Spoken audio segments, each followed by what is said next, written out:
Est-ce que tu préfères les couchers de soleil ou les levées de soleil? Coucher de soleil. J'ai toujours trouvé ça très weird, des levées de soleil. Ça veut dire qu'il est trop tard, je ne me suis pas couché, puis le lendemain, genre là, ça va être très, très difficile. J'aime les couchers de soleil. Le plus beau coucher de soleil que tu as vu, c'était où? Chez nous, dans l'Est ontarien, genre à Saint-Isidore, là, puis n'importe quoi à l'Est d'Ottawa, je ne sais pas pourquoi. Je pense parce que c'est plat, puis c'est une vallée, je ne sais pas, mais il y a des couchers de soleil incroyables, tout le temps, tout le temps, tout le temps. La chose la plus bizarre que tu as trouvée dans une loge? Il y a des choses bizarres on a déjà une loge qui était essentiellement une toilette, puis il n'y avait pas de porte sur la toilette comme telle, la stall avec la toilette. Ça a été intéressant. Fait qu'une toilette, pas de porte. Il doit être pas de porte.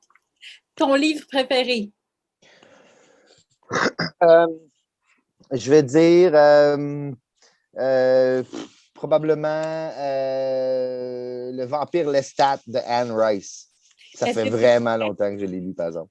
Pourrais-tu nous décrire la trame narrative du livre en comme 2 phrases?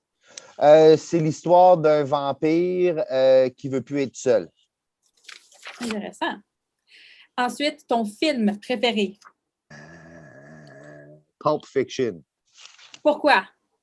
Parce que c'est Pulp Fiction. Je sais pas, c'est sorti à une période importante dans ma vie, puis le style, puis le feeling, puis l'attitude dans le film, j'aime beaucoup. Dans votre spectacle, c'est un spectacle d'impro et puis il y a souvent la participation des spectateurs.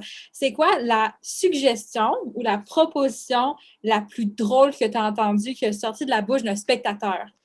C'était un groupe jeunesse, c'était au Nouveau-Brunswick. On leur a demandé une activité qu'on fait en famille. Le petit garçon a répondu « Haler le tracteur sur le lawn ». Puis ensuite, est-ce que vous avez dû traduire dans votre tête pour comprendre ce que ça voulait dire? On n'a jamais compris. Ben, on ne comprenait pas. On a dit quoi, pardon? Hein? On ne comprenait juste pas. Puis le petit gars, il a répondu à la question tellement bien. Puis en plus, une activité intéressante. C'est souvent les activités qu'on fait en famille, la vaisselle, ou des affaires. OK, on va faire un impro avec ça, mais c'est pas super créatif. Mais lui, haler un tracteur sur le lawn, c'était génial. Fait quand on a compris que ça veut dire passer la tondeuse en famille, faire du travail dehors, s'occuper, haler, tirer le tracteur sur le lawn, sur la pelouse. Ah, c'est donc bien beau!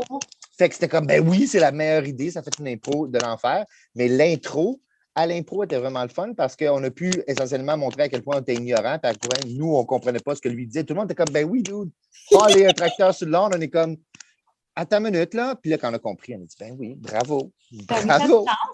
Ouais. Juste d'autres ne comprenaient pas. À ce même spectacle-là, à un moment donné, on a demandé c'est quoi votre sujet préféré, puis quelqu'un a dit les mottes. Pardon, les mottes. On ne comprenait pas. Puis là, on regarde à côté, puis l'enseignant nous regarde, et dit ben oui, les mottes. Hein?